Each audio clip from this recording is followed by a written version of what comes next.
치바영광교회에 자주 왔었습니다. 아시는 분들은 이렇게 자주 와도 될까 할 정도로 자주 왔었습니다. 그런데 강단에 서서 설교하는 것은 굉장히 오랜만에 서는 것 같습니다. 제 생각으로는 3년 정도 된 것 같습니다. 네. 그렇게 오래됐는데 언제나 다시 제가 더 은혜를 많이 받고 돌아갈 것 같습니다. 죄송합니다. 네. 김상정 목사님께서 한국에 일정으로 나가셔서 제가 대신 설교 말씀을 전하게 됐는데, 김상정 목사님 설교 말씀을 너무 듣고 싶으시죠? 죄송합니다. 제가 대신 빈자리를 채우게 돼서, 집밥도 좋지만 가끔은 영적으로 외식하는 것도 나쁘지 않다고 생각됩니다. 제가 신주쿠 중앙영화교회에 있는 황태희 선교사입니다. 저는 커피 문화 선교를 하기 위해서 한국에서부터 준비하고 나왔고요. 지금 열심히 선교를 하고 있습니다. 오늘도 예배 마치고 중국으로 날아갑니다. 커피 선교를 위해서, 중국인들을 위해서 복음을 전하기 위해서 이렇게 날아가게 됐는데, 처음에 중국의 일정이 한 2달 전에 잡혀 있었습니다. 그래서 김선수 목사님께서 한국을 나가게 돼서 부탁 좀 한다고 하셔서 고민을 했었습니다. 아주 잠깐 고민을 했습니다. 그날 일정이 너무 바빠서 왔다 갔다 하기엔 벅찰 것 같아서 거절을 해야 되나라는 고민을 했었는데, 하나님께서 감사함으로 감당해라 라는 마음을 주셔서 알겠습니다 순종했습니다. 한 달간 이호규 목사님께서 안식월을 가지셔서 제가 한 달간 계속 강단에 섰습니다. 새벽기도, 수요 주목자 예배, 주일 설교 계속 서서 설교를 했습니다. 그리고 저번 주에는 이호규 목사님이 돌아오시자마자 요코하마로 달려가서 설교를 하게 됐습니다. 계속해서 이번 한 달간 설교를 하게 됐는데, 제 마음에는 이런 어려움이 있습니다. 언제나 그렇지만 강단에 선다는 것 굉장히 두려운 일입니다. 하나님의 말씀을 전한다는 것 굉장히 두렵습니다. 혹시 잘못 전하면 어떡하지? 하나님의 말씀을 잘못 이해해서 온전히 제대로 전해드리지 못하면 어떡하지? 하나님의 통로가 오염돼서 잘못 전해드리면 어떡하지? 라는 그런 마음의 고민이 있습니다. 하지만 주님께서 지혜를 주시고 또 저에게 준비하게 하셨다는 그 믿음을 가지고 담대하게 전하려고 합니다. 함께 은혜 받으시길 바랍니다. 오늘 말씀은 야고보서의 전반적인 말씀을 가지고 설교를 하려고 합니다. 우리가 읽은 말씀은 단 세 구절일 뿐입니다. 하지만 전반적인 1장부터 3장, 4장까지의 말씀을 가지고 은혜를 나누기를 원하는데요. 오늘 말씀을 보시면 신약에는 여러 야고보가 나옵니다. 성경을 읽어보신 분들은 알 것입니다. 이 야고보가 저 야고보인지, 이 야고보가 그 야고보인지 굉장히 헷갈리는데, 오늘 야고보서의 그 저자는 예수님의 육신의 동생 마리아와 요셉 사이에서 태어난 그 야고보를 얘기합니다. 성경학자들은 이 야고보서의 저자는 예수님의 육신의 동생이 썼다라고 말을 하고 있습니다. 이 동생 야고보는 예수님께서 초기 사역에 예수님을 온전히 받아들이지를 못했었어요. 왜냐하면 30년 동안 같이 먹고 같이 놀고 웃고 울고 했던 그 형이 메시아라니, 한번 생각해 보시기를 바랍니다. 내 형, 내 오빠, 내 언니, 내 누나가 갑자기 메시아랍니다. 믿어지시겠습니까? 그렇듯이 이 야고보 또한 예수님께서 메시아라고 하는 그 말에 받아들일 수 없었습니다. 지금까지는 아주 평범하게 메시아일 거면 처음부터 메시아처럼 아주 거룩한 모습으로 자랐어야지, 나랑 같이 먹고 메시아라면 똥도 안 싸야지 라고 생각할지도 모르지만 그렇게 다름이 없이 지내다가 갑자기 하나님의 영이 임하여서 변화된 삶으로 메시아로서의 사역을 시작합니다. 믿지 못한 이 야고보는 협조적이지 못했습니다. 내 형이 메시아라니. 그런데 이 야고보는 십자가의 사건과 예수님의 부활의 사건을 경험하면서 내 형이었던 이 예수님 진짜 메시아구나 라고 극적으로 변화가 되어서 예수님의 종이라고 스스로를 낮추고 나중에는 초대 예루살렘 교회에 큰 영향력이 있는 지도자로 변하게 됩니다. 이 말씀을 그 야고보가 쓴 것입니다. 야고보서의 주제는 오늘 읽었던 말씀처럼 1장 4절, 2장 22절, 3장 2절 말씀에 강조되어 있듯이 온전입니다. 야고보서가 말하는 이 온전은 완전함이기보다는 성숙이라고 봐도 좋을 것 같습니다.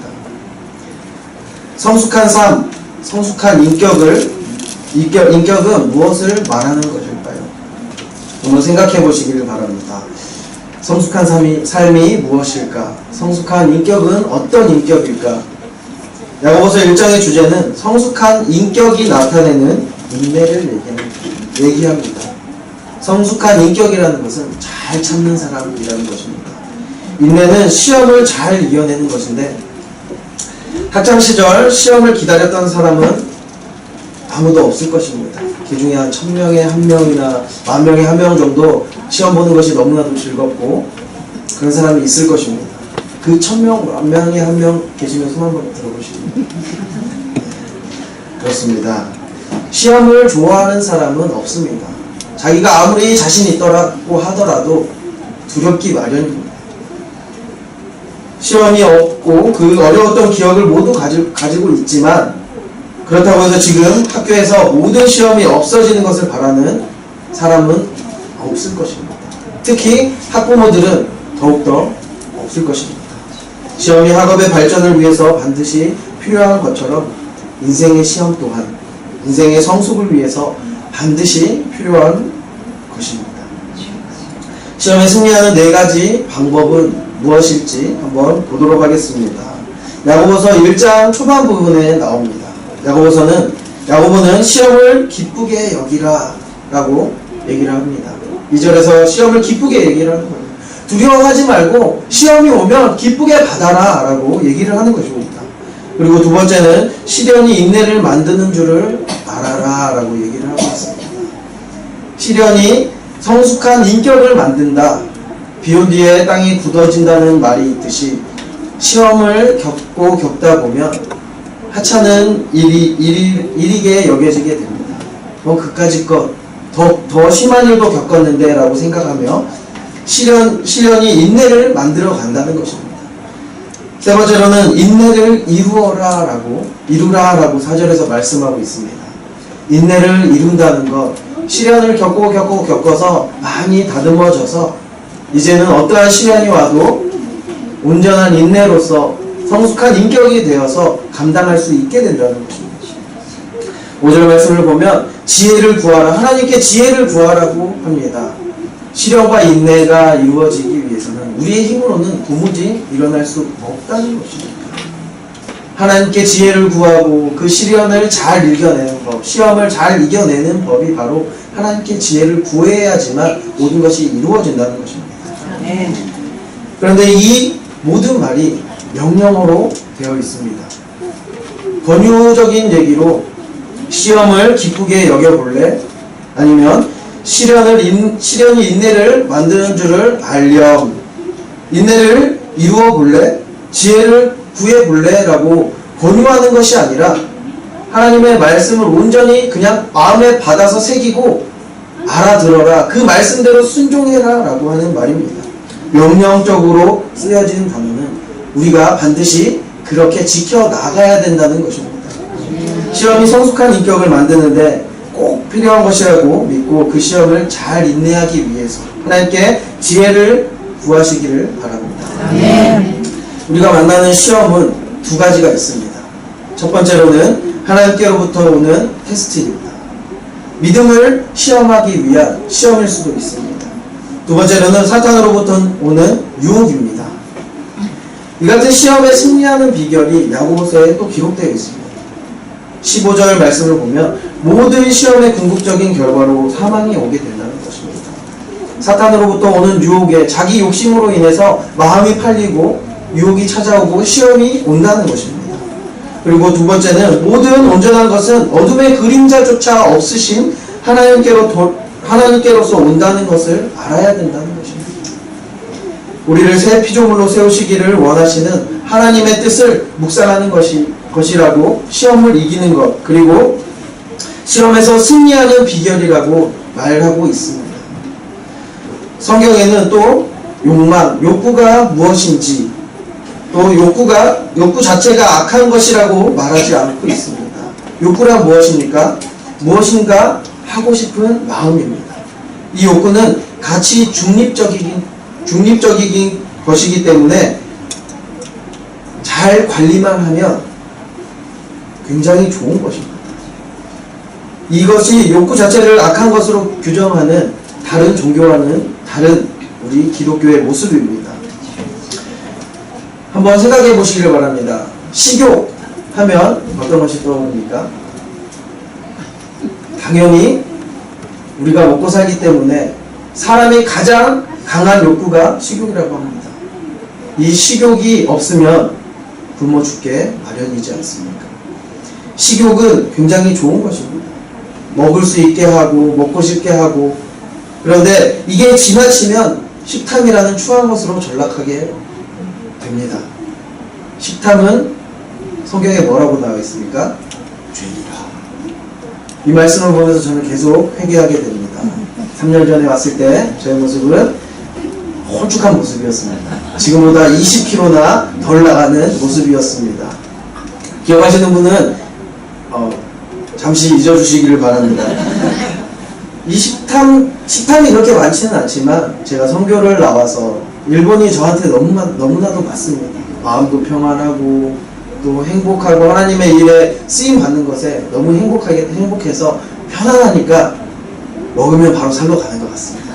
그렇지만 살이 쪘다는 것은 어쨌든 많이 먹었다는 증거이기 때문에 부인할 수 없는 것입니다. 그래서 많이 회개하게 됩니다. 식욕은 굉장히 좋지만 지나치면 죄가 된다는 것입니다. 그리고 우리에게는 수면욕이 있습니다. 자고 싶은 마음, 쉬고 싶은 마음이 있습니다. 굉장히 좋은 것입니다. 왜냐, 하나님께서는 우리를 낮 동안에 활동하게 하시고 밤 동안에는 쉬게 하셨습니다. 그런데 이 수면욕이 없습니다. 그것은 병이라고 얘기하는데 뭡니까? 불면증. 불면증이 오게 되면 어떻게 됩니까? 자야 될 시간에 잠을 자지 못하게 되니까 어떻게 됩니까? 까칠하게 됩니다. 까칠하게 되고 주변의 사람이 조그마한 잘못을 해도 신경이 날카롭게 반응을 합니다. 그렇기 때문에 그 욕구가 굉장히 중요하지만, 자야 되지만, 쉬어야 되지만, 그게 너무 지나치게 되면 어떻게 됩니까? 게으름으로 변합니다. 또 성경에서는 작은 것까지 알려주십니다. 게으름은 곧 죄라고 말을 합니다. 게으름을 부리면 가난하게 살게 된다는 것입니다. 게으르게 되면 빈궁이 강도같이 온다는 것입니다. 게으르지 마시기를 바랍니다. 또 마지막으로는 성욕이 있습니다. 인간의 두 번째 욕구라고 합니다. 이 성욕은 하나님께서 주신 아름다운 욕구입니다. 아브라함에게 약속하셨던 그 욕구이기도 합니다. 말씀이기도 합니다. 내 자손이 참대하여지리라. 내 민족이 모래같이 많아지고 하늘의 별같이 많아질 것이다 라는 그 약속을 이루게 하기 위한 욕구입니다. 이것이 굉장히 좋은 것이고 아름다운 것이지만 잘 관리되지 않으면 어떻게 됩니까? 음란의 죄를 저지르고 맙니다.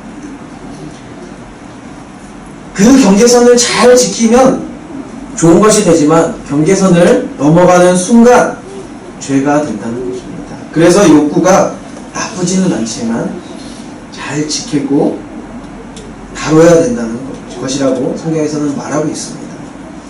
그리고 거듭남에 대해서 달리 이해하고 있는 사람들이 종종 있습니다. 성경에서 말하는 거듭남은 우리가 진리의 말씀으로 다시 새로워지는 것입니다.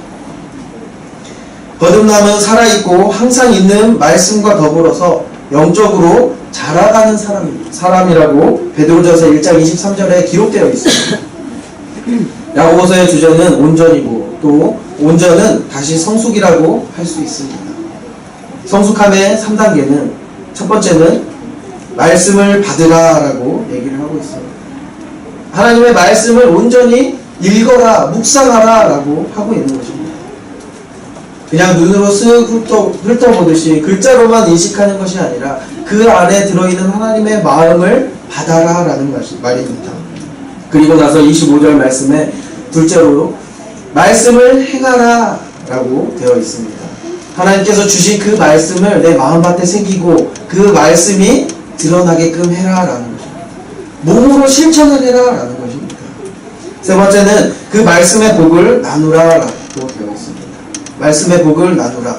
말씀을 받고 삶을 통해서 말씀을 실천하고 그 삶을 통해서 받은 말씀을 내 주변 사람들에게 나누며 살라고 하는 것입니다. 그게 바로 성숙한 삶이라는 것입니다. 말씀을 잘 받으려면 19절에 기록되어 있듯이 듣기를 잘하고 말하기를 더디하고 성냄을 잘 관리하는 것이 필요하다고 합니다. 그저 읽는다고 말씀을 듣는 것이 아니고 거룩한 독서를 할 때 하나님의 말씀을 깊이 묵상할 때 말씀이 살아서 내 마음밭에 우리의 마음밭에 심겨지는 것입니다. 하나님께서 왜 우리에게 두 개의 귀를 주시고 두 개의 눈을 주시고 두 개의 콧구멍을 주셨고 단 하나의 입을 주셨는지 생각해 보신 적 있으십니까? 그냥 당연하게 하나님께서 이렇게 만드셨고 하나님의 형상대로 이렇게 만들었으니까 그냥 있는가 보다 했는데 제가 곰곰이 생각했습니다. 왜 두 개씩 주시고 입만 하나를 주었는지. 두 개의 귀를 주셨다는 것은 잘 들어라 라는 것입니다. 하나님의 말씀을 잘 듣고 두 개의 눈으로 하나님의 말씀을 잘 보고 또 두 개의 콧구멍으로 하나의 코지만 두 개의 콧구멍으로 예수 그리스도의 향기를 잘 맡고 그 향기에 취해서 내게로 나오라 라고 만들어주신 것입니다. 그런데 단 하나 입을 만드신 것은 성경 말씀에 여러 가지 말이 많이 나와 있지만 입을 주신 거예요.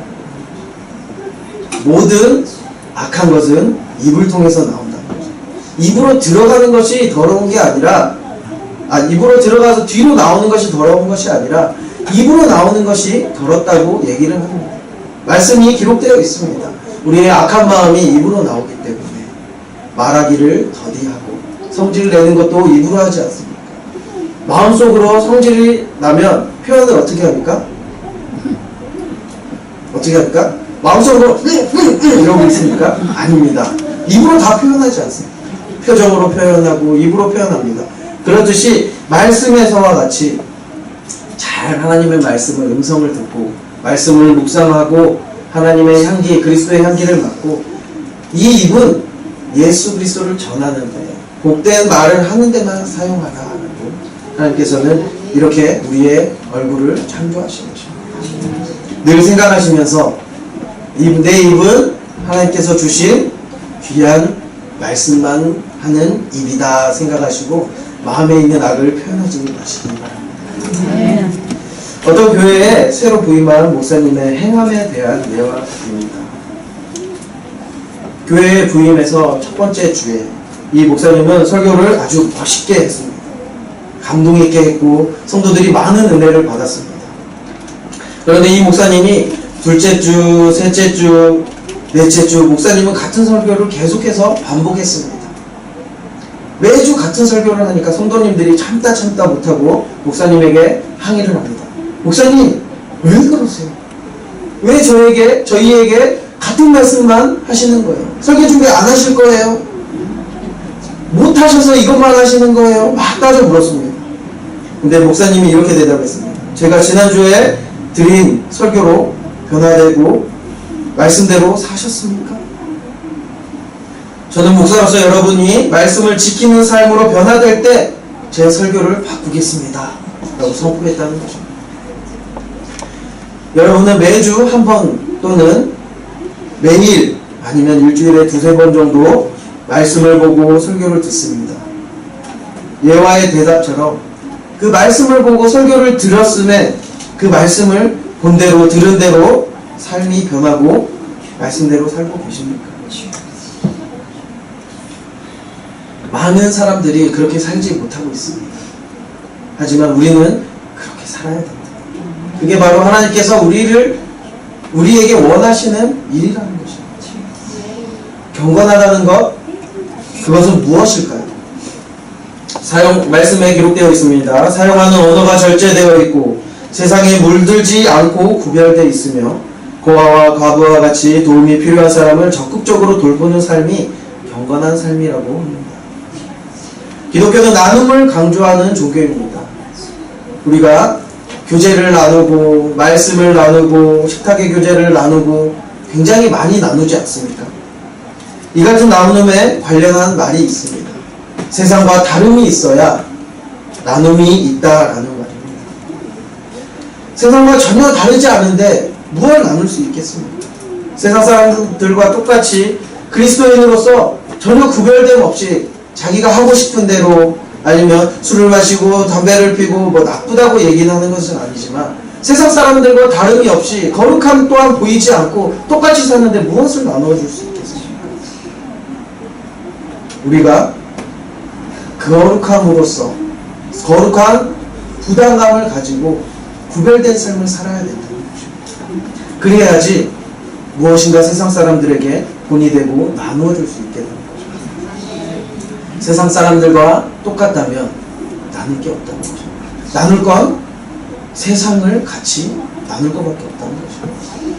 그리스도인은 세상 사람들과 똑같이 사는 것이 아니라 거룩한 부담감을 가지고 구별된 삶으로서 거룩함을 나누어 주어야 됩니다. 하나님께서 우리에게 말씀하셨듯이 내가 거룩하니 너희도 거룩하라 라고 하신 그 말씀을 늘 생각하면서 거룩함으로 삶을 나누시기를 바랍니다. 위조 지폐를 색출하는 사람들은 위조 지폐를 잘 알고 있는 것이 아니라 정본 지폐를 가장 정확하게 알고 있다는 사실을 기억해 두어야 합니다. 하나님을 믿는 그리스도인이라면 하나님의 말씀을 정확하게 알고 믿음 생활을 해야 된다는 것입니다. 제가 얼마 전에 머리를 자르러 갔습니다. 예쁘게 보이기 위해서 이발을 하러 갔는데 제가 머리를 잘못 만져가지고요. 이렇게 예뻐 보이지는 않지만 아무튼 머리를 자르러 갔는데 그 미용사분이 예수를 믿는 사람이었습니다. 예수님을 믿는 사람이었는데 이렇게 얘기를 합니다. 자기는 믿은 지 10년이 넘었는데 성경책을 한 번도 읽어보지 않았다. 통독을 한 번도 해보지 않았다고 얘기를 하는 거죠.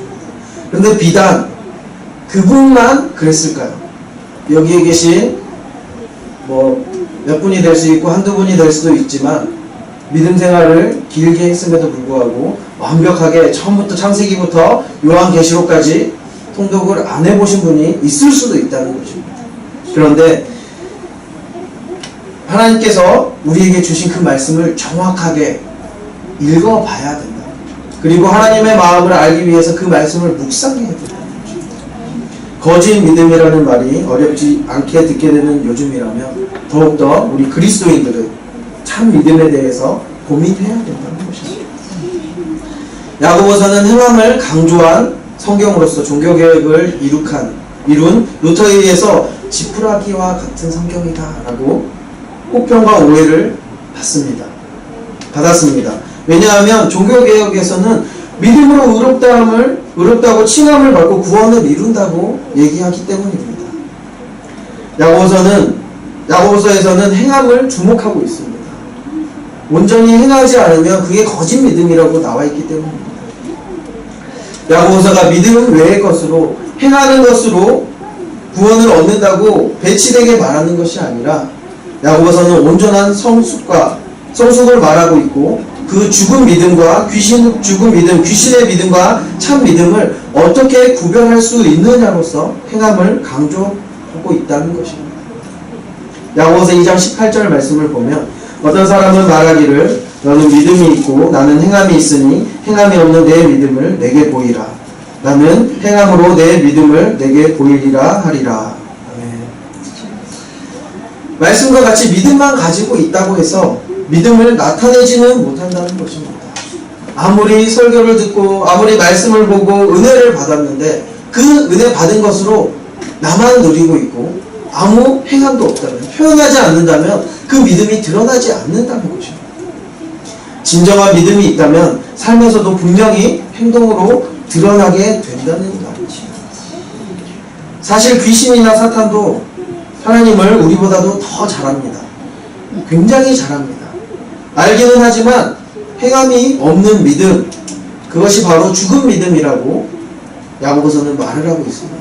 그게 바로 귀신의 믿음이라는 것입니다. 한번 생각해 보시기를 바랍니다. 우리가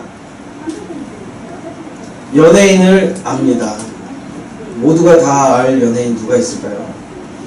기무라 타쿠야를 들겠습니다. 일본의 앱에서도 기무라 타쿠야를 들었는데 우리가 모두 기무라 타쿠야를 잘 압니다. TV에서도 보이고 어떻게 생겼는지, 코가 어떻게 생겼는지 머릿속에 떠오르시는 분들도 있을 것입니다. 그런데 그 기무라 타쿠야를 우리가 잘 알지만, 그 사람을 알지만 그 사람이 우리를 압니까?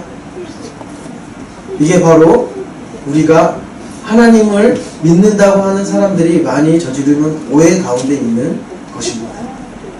우리가 하나님은 많은 사람들이 압니다. 아는데 그게 믿느냐 안 믿느냐는 하나님과 교제를 하느냐 안 하느냐로 얘기가 된다는 것입니다. 기무라 타쿠야를 아무리 잘 알아도 기무라 타쿠야랑 친하다고 얘기를 하지를 못합니다. 왜냐? 기무라 타쿠야가 우리를 모르기 때문에. 그렇듯이 우리가 하나님을 아무리 잘한다고 할지라도 하나님께서 우리를 모른다면 우리가 믿는다고 할 수 없다는 것입니다. 반드시 하나님과의 친밀한 교제가 있어야지만 온전한 믿음이 있다고 얘기를 할 수 있다는 것입니다. 유명한 줄타기 선수가 있었습니다. 브론딘이라는 사람인데 이 사람은 나이아가라 폭포를 외줄로 건넌 유명한 사람입니다. 사람들은 눈앞에서 나이아가라 폭포를 건너는 모습을 보고 사람들은 환호를 했습니다. 와, 대단한 사람이다. 겁도 없지, 떨어지지도 않고 어떻게 저기를 건널 수 있나. 많은 사람들이 대단하다고 환호를 합니다. 다시 브론딘은 자전거를 타고 외줄로 나이아가라 폭포를 건넙니다. 사람들은 더욱더 큰 소리로 환호를 지릅니다. 거기에 흥분된 브론딘은 사람들에게 내가 한 사람을 등에 태우고 이 나이아가라 폭포를 건널 수 있을 것이라고 생각합니까? 라고 물어봅니다. 많은 사람들은 당연하지, 넘어갈 수 있습니다, 건널 수 있습니다 라고 대답을 했습니다. 게시인출에 그 브론딘은 앞에 사람을 보고 웃으면서 얘기를 합니다. 그럼 당신이 내 등에 타겠습니까? 사람들의 반응이 어떻겠습니까?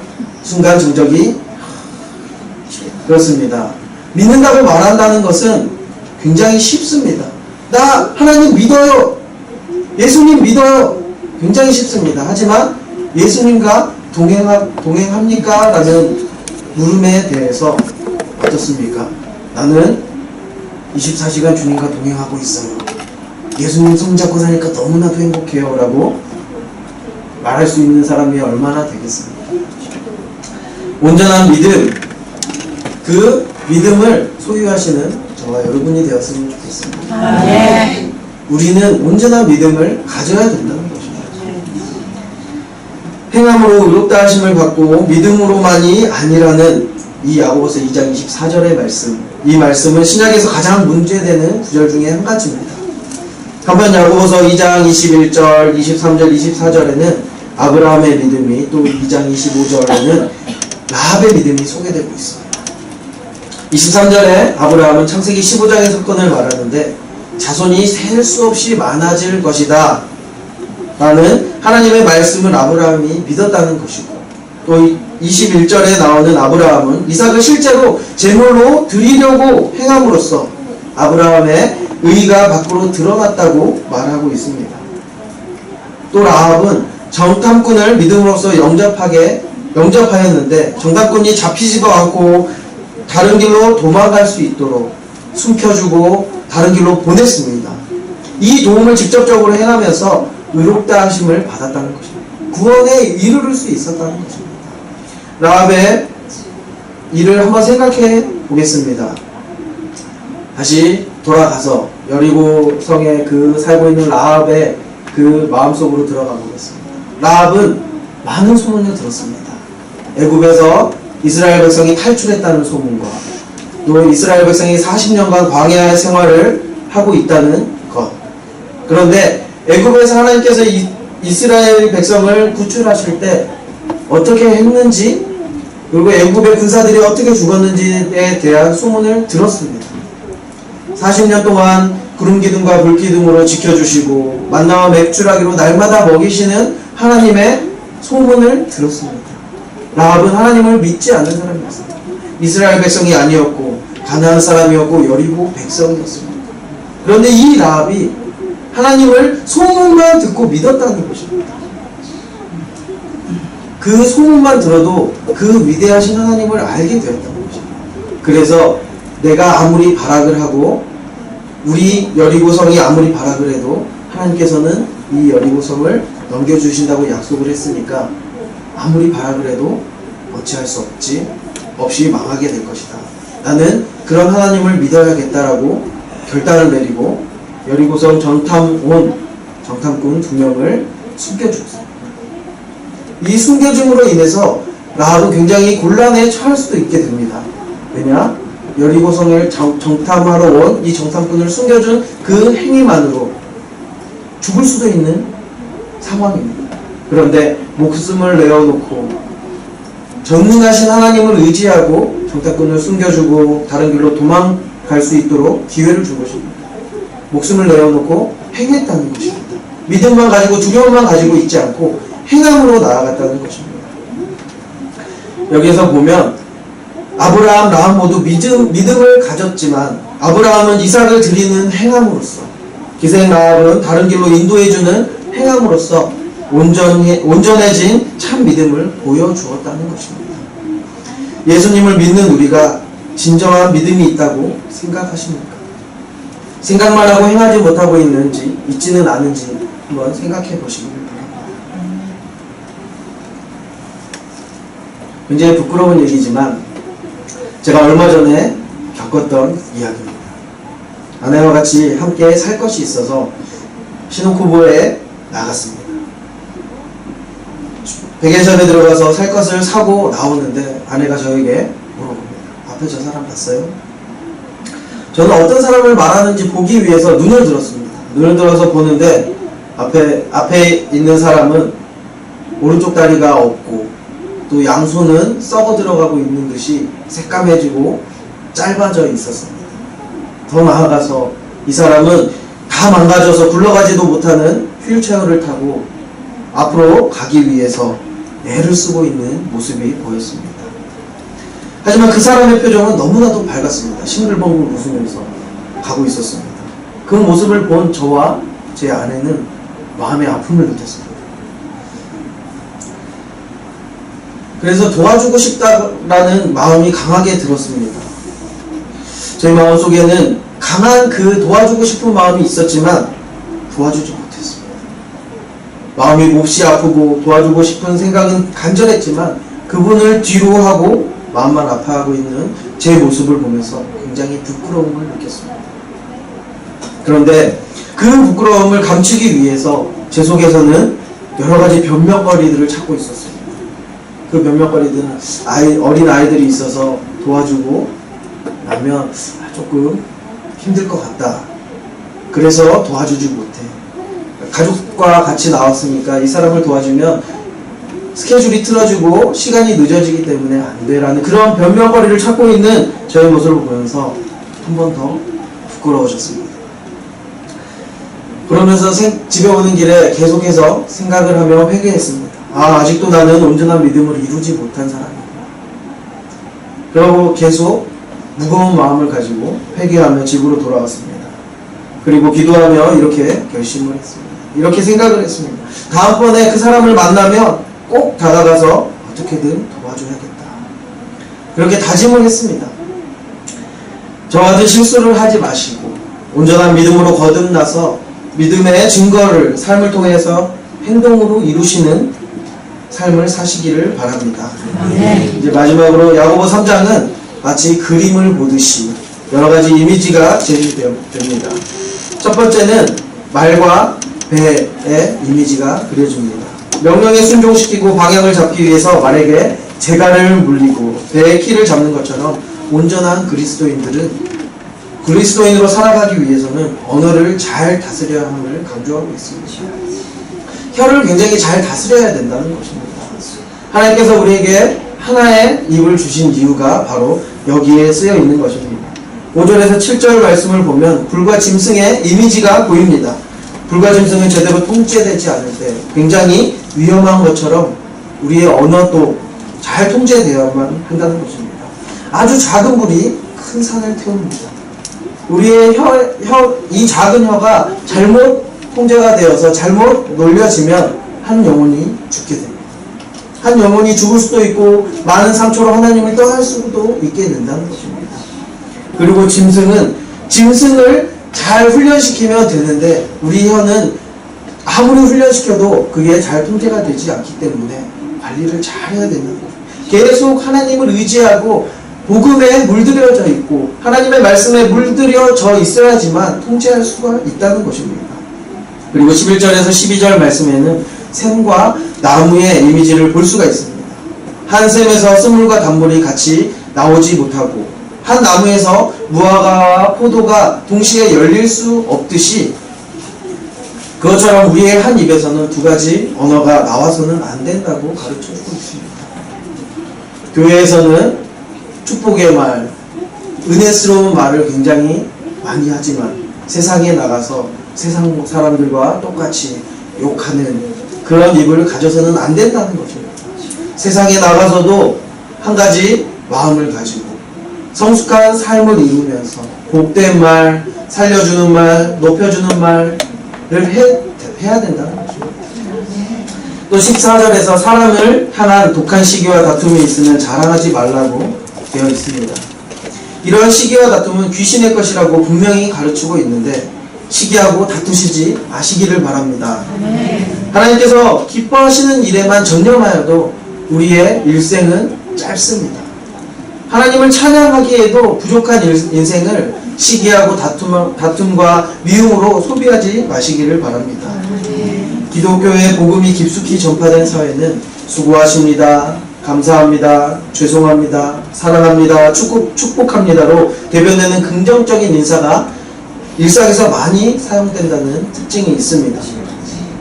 일본 또한 기독교의 복음이 순교자들의 피로 인해서 깊이 배어 들어있음을 우리는 삶을 통해서 경험할 수가 있습니다. 일본 사람들과 여러분이 자주 쓰는 그런 말들을 한번 생각해 보시기를 바랍니다. 우리가 자주 쓰는 말은 스미마센, 아리가또 고자이마스, 오츠카레사마 데스, 이런 긍정적인 인사, 남을 배려하는 말들이 아닙니까? 지금은 예수님을 알지 못하는 사람들이 많고 믿는 사람들이 거의 없는 일본에도 소망이 있다는 것입니다. 기독교의 복음이 들어가기만 한다면 됩니다. 예수님만 믿으면 이곳은 소망이 있는 곳으로 변한다는 것입니다. 여기에 계신 여러분이 먼저 하나님의 말씀을 정확하게 알고 묵상하고 그 말씀을 삶으로 살아내면서 주변 분들에게 하나님의 그 예수 그리스도의 복음을 전파하는 삶을 보이시면서 이 일본 땅 가운데 복음의 전도자로서 살아가시기를 바랍니다. 아멘. 기도하시겠습니다. 사랑의 하나님, 감사를 드립니다. 야고보서의 말씀을 통하여서 은혜를 주시고 깨닫게 하심에 감사를 드립니다. 아멘. 믿음으로 온전히 이루시기를 원하시는 주님, 우리가 온전한 믿음을 이루어서 하나님의 마음을 기쁘시게 해드리기를 원합니다. 아멘. 우리들을 붙들어 주시고 은혜를 허락하여 주시옵소서. 말씀을 듣는 것으로만 끝나는 것이 아니라 마음에 새기고 삶으로 믿음을 나타내면서 세상 가운데 온전한 믿음으로 복음을 전할 수 있도록 인도하여 주시옵소서. 아멘. 항상 주님과 동행하기를 원합니다. 주님의 길로 이끌어 주시옵소서. 아멘. 감사합니다. 우리 주 예수 그리스도 이름 받들어 기도드립니다. 아멘.